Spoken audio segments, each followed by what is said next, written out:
नमस्कार साथी, जय हिंद साथियों। संस्कृत संशयन चैनल पर आपका हार्दिक अभिनंदन है। आप पढ़ रहे हैं बीपीएससी टीजीटी पीजीटी के प्रश्नों का हल। बीपीएससी टीजीटी पीजीटी में प्रश्न जो अभी पिछली बार एग्ज़ाम लिया गया, बहुत ही शानदार परीक्षा हुई। उसमें बहुत जिन साथियों ने परीक्षा दिया, लगभग सभी साथी सफल हो गए हैं। अब आपका नंबर है, आप भी सफल होने वाले में से हैं। मन लगा करके पढ़िए, क्वेश्चन का स्तर देखिए किस तरह से क्वेश्चन है। यद्यपि ये प्रश्न पहले भी डाला गया है यूट्यूब पर, आपने वहाँ देखा होगा। नहीं देखा है तो आप यहाँ से देख सकते हैं कैसे प्रश्न थे, और थोड़ा सा मंथन करेंगे कि ये प्रश्न कहाँ से लिया गया है, आपको कैसे पढ़ना चाहिए। 3 तारीख के बाद और सटीक मालूम चल जाएगा कैसा क्या पाठ्यक्रम रहेगा और किस तरह से क्वेश्चन होंगे। 4 ऑप्शन होगा या 5 ऑप्शन होगा, तब चर्चा करेंगे अलग से। आइए देखते हैं। स्वरस्य कति भेदानि सन्ति ही, स्वर के कितने भेद हैं, ये प्रश्न है। 2, 3, 4 स्वर के कितने भेद हैं? उदात्त, अनुदात्त और स्वरित। स्वर के 3 भेद हैं, परंतु बीपीएससी हर तरह से सोच समझ करके क्वेश्चन बनाया गया है बीपीएससी के द्वारा। देख लेते हैं आंसर में क्या माना है बीपीएससी ने। 101 है, 101 में बी बिल्कुल सही। आंसर भी चेक करते जाएंगे। बी माना है, स्वर के 3 भेद हैं, उदात्त, अनुदात्त और स्वरित। माहेश्वर सूत्राणि कति प्रकाराणि सन्ति ही, माहेश्वर सूत्र कितने प्रकार के होते हैं? इसमें तो कोई उलझन नहीं है, क्योंकि स्वर एक ही जगह पे आता है। स्वर कई जगह पे था, मिश्रित स्वर, संयुक्त स्वर और अलग अलग स्वर था, इसलिए वहाँ क्वेश्चन देखने, प्रश्नों को देखने की आवश्यकता हुई कि उनका आंसर बीपीएससी ने क्या दिया है। माहेश्वर सूत्र 14 हैं।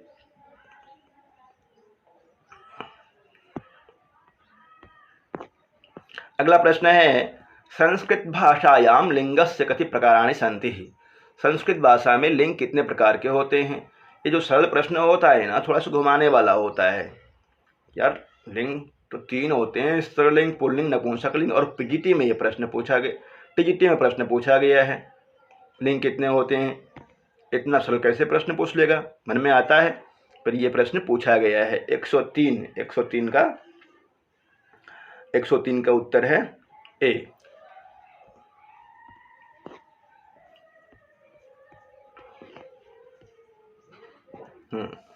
अष्टाध्यायी कस्य कृति अस्ति, अष्टाध्यायी किसकी कृति है? ये तो आपको याद ही होगा। अष्टाध्यायी किसकी कृति है? धातुपाठ, गणपाठ, लिंगानुशासनम। अष्टाध्यायी पाणिनि की कृति है। दक्षी पुत्र पाणिनि और परिणि का पुत्र है। लाहौर का सालातुर का निवासी था पाणिनि। संयुक्त स्वरस्य कति प्रकाराणि, संयुक्त स्वर के कितने प्रकार हैं? संयुक्त स्वरस्य कति प्रकाराणि, ये प्रश्न बताइए। संयुक्त स्वर के कितने प्रकार हैं? बार बार परीक्षा में पूछा गया था ये आपसे, और पढ़ाया भी जाता है। संयुक्त स्वर के 4 प्रकार हैं। ए, ओ, ऐ, औ। संयुक्त स्वर के 4 प्रकार हैं, ए, ओ, ऐ, औ, ये संयुक्त स्वर कहलाते हैं। अगला प्रश्न देखते हैं। संस्कृत भाषायाम कारकानि भवन्ति ही, इसलिए कहता हूँ कि प्रश्न सभी पढ़ना है आपको, सरल प्रश्नों को ही पढ़ना है और कठिन को भी पढ़ना है। इससे क्या होगा कि आपका आत्मविश्वास बना रहेगा कि हाँ, मैंने तो अभी देखा है भाई, बहुत दिन पहले पढ़े रहते हैं, तो अरे कहीं ऐसा तो नहीं ना कि ये प्रश्न कहीं और है या कहीं से और खोज लिया है। होता है, विविध तरह से प्रश्न आते हैं मन में। पढ़ना जरूरी है। यद्यपि संस्कृत में जो पहले से दिया गया है उसमें परिवर्तन नहीं होता है। संस्कृत भाषायां कति कारकानि भवन्ति, 5, 6, 7। 5 या 7 या 6, किसकी तरफ जाना चाहते हैं? 6 कारकानि भवन्ति, संस्कृत भाषायां 6 कारकानि भवन्ति। बीपीएससी ने 6 ही माना है ना। 6 ही माना है, 6 कारक होते हैं।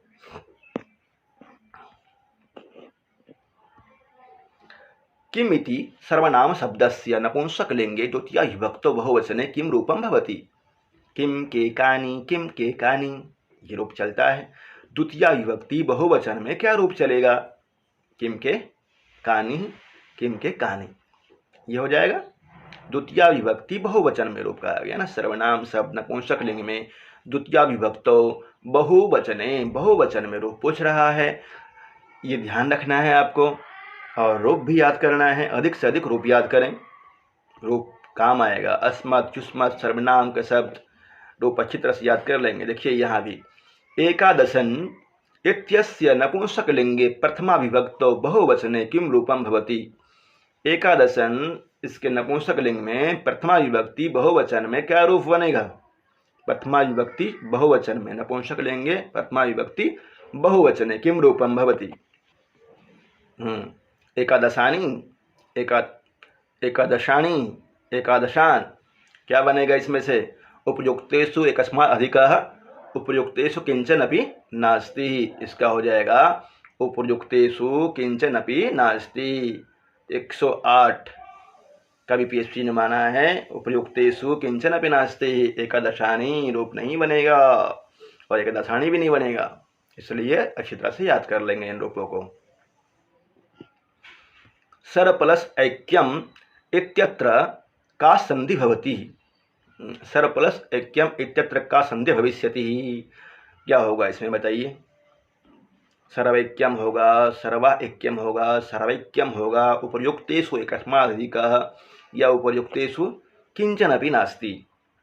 किसकी तरफ जाना चाहते हैं इसमें आप? सर्वैक्यम, बिल्कुल गुड, सर्वैक्यम बन जाएगा।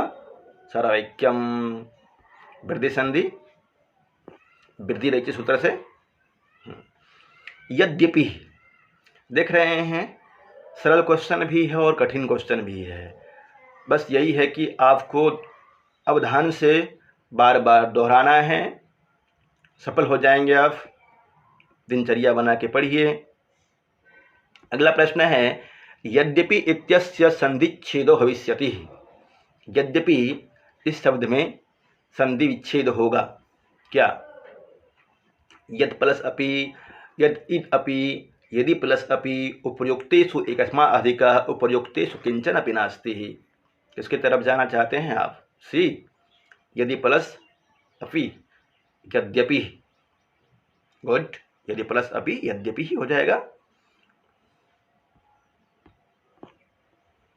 अगला प्रश्न देख लेते हैं व्याकरण से और कहाँ से प्रश्न पूछा गया है। सच्चित आनंदः। आप देख रहे हैं कि संधि से कितने प्रश्न पूछे गए हैं? 5 प्रश्न, 4 से 5 प्रश्न संधि से है। सच्चिदानंदः इत्यस्य संधि छेद भविष्यति। सच्चिदानंद इस शब्द का संधि विच्छेद होगा। क्या? सच्चित आनंद, सच्चित आनंद, सच्चिदानंद या उपर्युक्तेषु एकस्माधिकः उपर्युक्तेषु किंचन अपि नास्ति। किसकी तरफ जाना चाहते हैं? सच्चित आनंदः, सच्चित आनंद, सच्चिदानंदः। तो को च हो जाता है और दूसरा जो त है उसको द हो जाएगा। सच्चिदानंदः, सच्चिदानंदः। अगला प्रश्न है आगत्य इत्यस्य संधिच्छेद भविष्यति। आगत्य इसका संधि विच्छेद क्या होगा? आगत्य, आगम्यप, आगम्य, आगतुक यत्, आगतुक यत्, उपर्युक्तेषु एकस्मात् अधिकः उपर्युक्तेषु किंचन अपि नास्ति। किसकी तरफ जाना चाहते हैं? आ उपसर्ग, गम धातु और ल्यप प्रत्यय। आगत्य बनेगा या फिर आगम्य बनेगा या आगम्तुक यत्। इनमें से किसकी तरफ जाना चाहते हैं? इसका हो जाएगा आगम्य। बिल्कुल ठीक। अगला देखिए एतादृशः इत्यस्मिन् पदे किम उपपदम को धातुः कश्च प्रत्ययः। एतादृशः इस शब्द में कौन सा उपपद है, कौन सा धातु है और क्या प्रत्यय है? एतादृशः ये थोड़ा सा कठिन स्तर पे है, बहुत ज़्यादा कठिन नहीं है पर थोड़ा कठिन है। जिन्होंने तद्धित प्रत्यय नहीं पढ़ा होगा उनके लिए इदम दृश एतादृश उपयुक्तेषु एकस्मात् अधिकः उपयुक्तेषु किंचन अपि नास्ति। इसका उत्तर माना है बीपीएससी ने 113 का है ई, उपयुक्तेषु किंचन अपि नास्ति। उपयुक्तेषु किंचन अपि नास्ति। अगला प्रश्न देखते हैं। अनुवाद है और अनुवाद बनाने के लिए आपको कहा गया है जिनका अनुवाद ठीक है वो भी प्रैक्टिस करेंगे, दोहराना बहुत ज़रूरी है, और जिनका अनुवाद कमज़ोर है वे लगातार अनुवाद करेंगे। अनुवाद करने से आपका संस्कृत ठीक हो जाएगा, प्रश्न पढ़ने में भी आसान होगा। वह गांव में निर्धनों को अपने हाथों से दान दे रहा है। वह गांव में निर्धनों को अपने हाथों से दान दे रहा है। इसका संस्कृत अनुवाद क्या होगा? अस्य वाक्यस्य संस्कृत भाषायाम अनुवादो भविष्यति। इस वाक्य का संस्कृत भाषा में क्या अनुवाद होगा? स ग्रामे निर्धनान् स्वहस्तात् दानं ददाति। स ग्रामे निर्धनाय स्वहस्तात् दानं ददाति। स ग्रामे निर्धनेभ्यः स्वहस्ताभ्यां दानं ददाति। उपयुक्तेषु एकस्मात् अधिकः उपयुक्तेषु किंचन अपि नास्ति। किसकी तरफ जाना चाहते हैं बताइए कमेंट करके। मैं बीपीएससी की तरफ देखता हूँ। बीपीएससी ने क्या माना है? ई माना है इसमें 114 का। अधिकतर क्वेश्चन को ई कर दिया है फंसाने के लिए। उपयुक्तेषु किंचन अपि नास्ति हो जाएगा इसमें। उपयुक्त में कोई भी नहीं है। दान के योग में चतुर्थी विभक्ति होती है, परंतु यहाँ पर कुछ अनुवाद गलत होने के कारण से उपयुक्तेषु किंचन अपि नास्ति हो जाएगा। अनुवाद का प्रैक्टिस अच्छी तरह से करना है आपको। तो क्वेश्चन सरल थे ऐसा नहीं है, क्वेश्चन का स्तर ठीक था। आगे देखते हैं। विश्वामित्र राजा दशरथ के पास गया। विश्वामित्र राजा दशरथ के पास गया। अस्य वाक्यस्य संस्कृत भाषायाम अनुवादो भविष्यति। इसका संस्कृत भाषा में अनुवाद होगा। क्या अनुवाद होगा? विश्वामित्रः राज्यस्य दशरथस्य समीपे जगाम। विश्वामित्रः राज्य दशरथस्य समीपे जगाम। विश्वामित्रः राज्ञां दशरथे समीपे जगाम। उपयुक्तेषु एकस्मात् अधिकः उपयुक्ते 115 का बीपीएससी ने आंसर माना है। विश्वामित्रः राज्ञः दशरथस्य समीपे जगामः। समीपे के अर्थ में षष्ठी विभक्ति होती है। समीपे पार्श्वे इनके योग में षष्ठी विभक्ति होती है। विश्वामित्रः राज्ञः दशरथस्य समीपे जगाम, इसका उत्तर हो जाएगा। अगला प्रश्न है आपके स्क्रीन पे, तैयार हो जाइए। राम ने बाण से बाली को मारा। राम ने बाण से बाली को मारा, इसका उत्तर क्या होगा? रामेण बाणेन बालिं हन्ति। रामः बाणेन बालिं मारयति। रामः बाणेन बालिं जघान। उपयुक्तेषु एकस्मात् अधिकः उपयुक्तेषु किंचन अपि नास्ति। बताइए क्या होगा? क्वेश्चन पहले करवाया गया है आपसे। आज समझ लीजिए कि परीक्षा है आपकी, आपने कितना प्रैक्टिस किया है।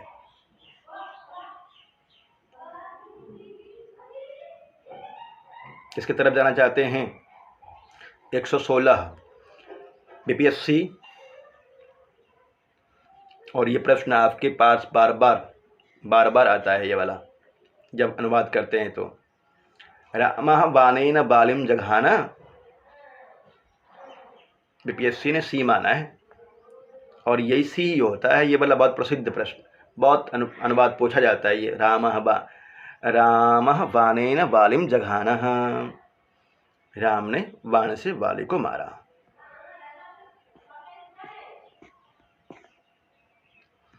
लता को लड्डू अच्छे लगते हैं। अस्य वाक्यस्य संस्कृत भाषायाम अनुवादो भविष्यति। लतायै मोदकाः रोचन्ते। लतां मोदकाः रोचन्ते। लतान् मोदकाः रोचन्ते। रुच्यर्थानां प्रियमानः। रुच अच्छा लगने के अर्थ के धातुओं के साथ में कौन सी विभक्ति होती है? चतुर्थी विभक्ति होती है। तो कौन सा रूप बनेगा? लताये मोदकः रोचन्ते, लतां मोदकः रोचन्ते, लतः मोदकः रोचन्ते। उपर्युक्तेषु एकस्मादधिकः, उपर्युक्तेषु किंचन अपि नास्ति। चतुर्थी विभक्ति होती है। लताये मोदकः रोचन्ते 117 का ए है। गुड। अगला प्रश्न है,